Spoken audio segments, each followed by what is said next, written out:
The night was dark, and the road stretched out ahead of me like a black ribbon. I was on a road trip, driving across the country to visit some family members, but the journey had been long and tiring. I felt a sense of relief wash over me as I saw the lights of a small town in the distance. But as I drove deeper into the darkness, my relief turned to unease. The road twisted and turned, and the trees that lined it seemed to loom over me like dark sentinels. I couldn't shake the feeling that I was being watched. I tried to tell myself that it was just my imagination, that I was tired and anxious, but the feeling persisted.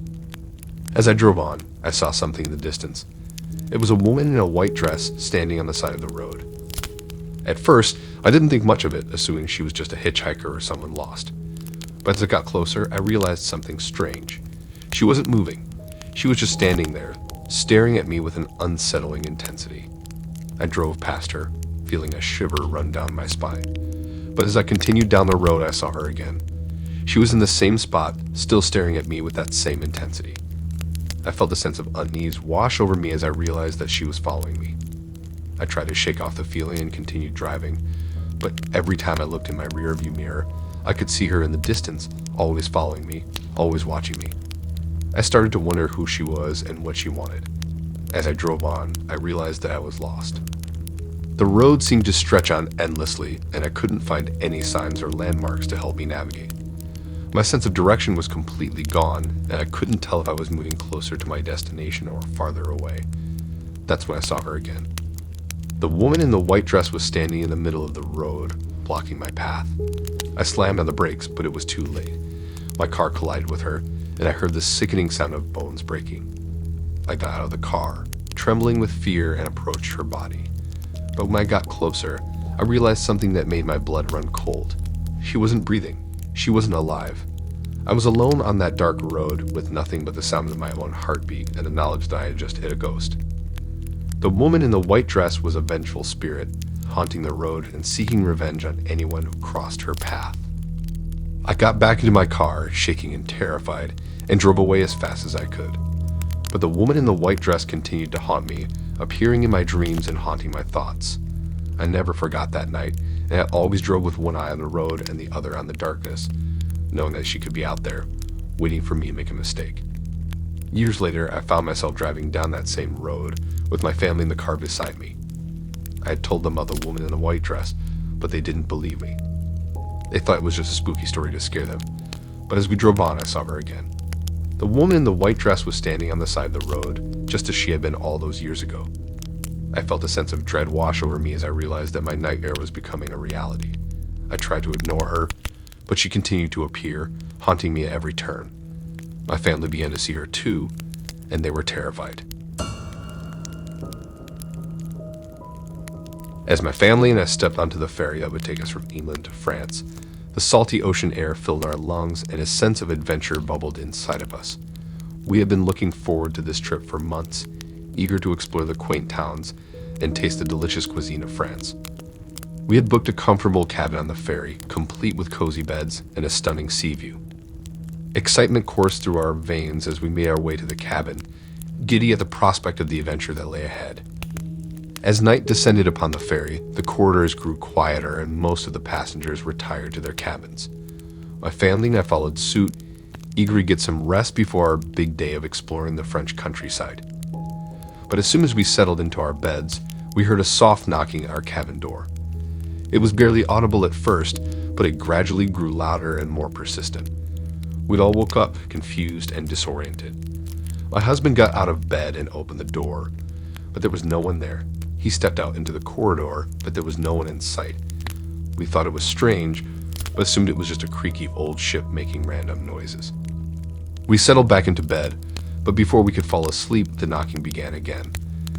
This time it was louder and more insistent. It was as if someone was trying to get in. My husband got up to check the door again, but once again there was no one there. We were all getting nervous now, wondering what was going on. As we tried to settle back into sleep, we heard a loud scream coming from the cabin next door. It was a blood-curdling scream, the kind that sends shivers down your spine. We jumped out of bed, our hearts racing. My husband quickly dialed the reception, and within minutes, a member of staff arrived at our door. We explained what had happened, and the staff member rushed to the cabin next door to investigate. But when they opened the door, the room was empty. There was no one there. We were all perplexed, wondering what had just happened.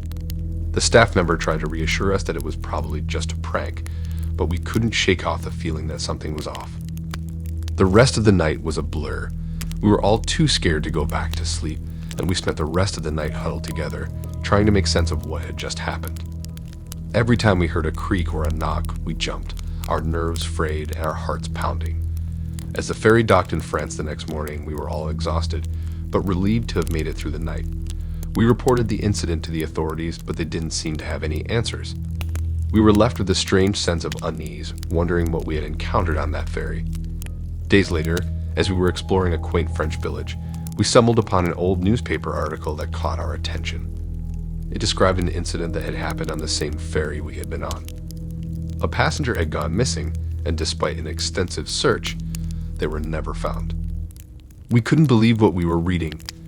Could it be possible that the knocking on our door and the blood-curdling scream we had heard were somehow connected to the missing passenger? Our minds raced with questions, but we were left with no answers.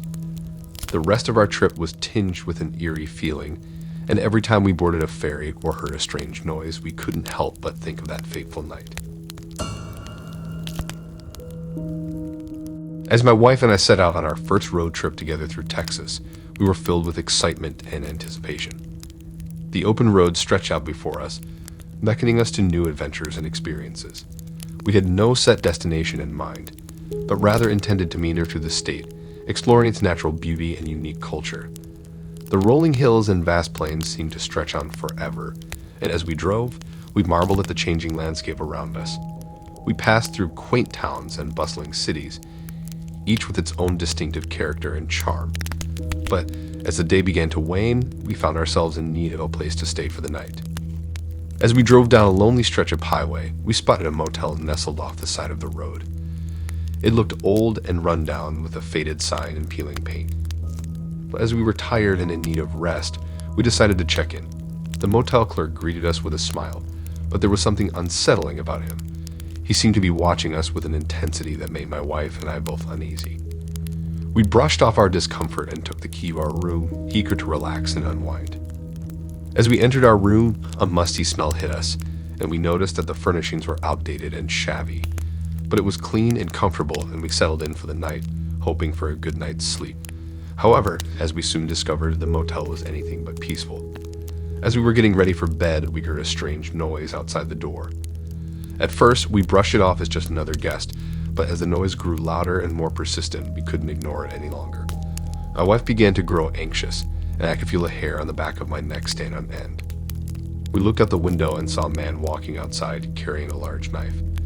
He was pacing back and forth, his eyes fixed on our room, and we could hear him muttering to himself. Suddenly, we heard a knocking on the window. It was slow and deliberate, as if someone was trying to get our attention. We tried to ignore it, hoping that whoever it was would give up and leave us alone. But then we heard the sound of the doorbell ringing again and again, until it became a relentless, deafening noise. My wife and I were both frightened, unsure of what to do. We tried calling the front desk, but there was no answer. It was as if we were trapped in a nightmare with no escape in sight. Then we heard a man's voice, faint and distant at first, but growing louder with every passing moment. He was calling out to us, his words unintelligible, but his intent unmistakable. We could hear the sound of his breathing, heavy and labored, as if he was waiting for us to open the door. Suddenly, there was a loud banging on the door, as if someone was trying to break in. My wife and I were both screaming, our hearts racing with fear. We'd hear the man with the knife pacing outside our door, his footsteps echoing through the hallway.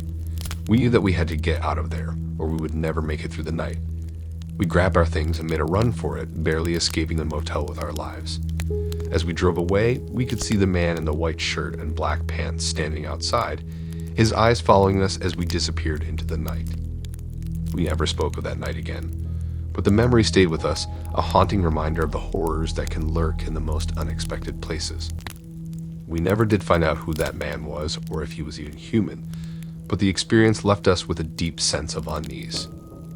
After that night, we continued on our road trip through Texas, but the mood had changed. We were both on edge, constantly checking our surroundings and feeling uneasy at even the slightest sound. We stopped at another motel the next night, but this time we were much more cautious. We made sure to choose a room on the upper floor and checked every nook and cranny for any signs of danger before settling in for the night. Thanks for listening in. If you like these stories and want to hear more, then please subscribe and like and support this new channel. We have more stories for you to listen to.